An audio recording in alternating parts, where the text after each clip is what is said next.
বন্ধুরা, আজকে আমি তোমাদের কাছে নিয়ে চলে এলাম চানা পনির। আগের দিন রাত্রেবেলা আমি কড়াইটা ভিজিয়ে রেখে দিয়েছিলাম। তারপর আমি প্রেসার কুকারে জল আর একটু সামান্য নুন দিয়ে সেদ্ধ করতে বসিয়ে দিলাম। ওইদিকে কড়াইটা সেদ্ধ হচ্ছে আর এইদিকে আমি পনিরটা পিস পিস করে কেটে নিলাম।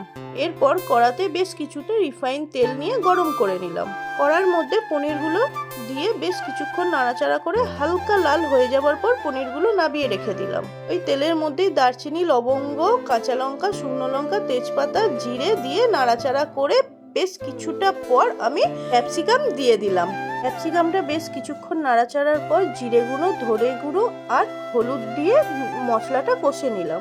সেদ্ধ করে রাখা কড়াইটা মশলার ওপর দিয়ে দিলাম। 5 মিনিট ফুটে যাবার পর ভেজে রাখা পনিরটা তার মধ্যে দিয়ে দিলাম। পরিমাণ মতো নুন দিয়ে নেড়ে চেড়ে তারপর কুচানো ধনেপাতাগুলো ওর ওপর দিয়ে দিলাম। তো বন্ধুরা, যেহেতু আমি নিরামিষ করেছি, একটু গন্ধটা ভালো হবার জন্য ঘি দিয়ে নামালাম। দেখো তো ভিডিওটা আমার কেমন লাগলো তোমাদের।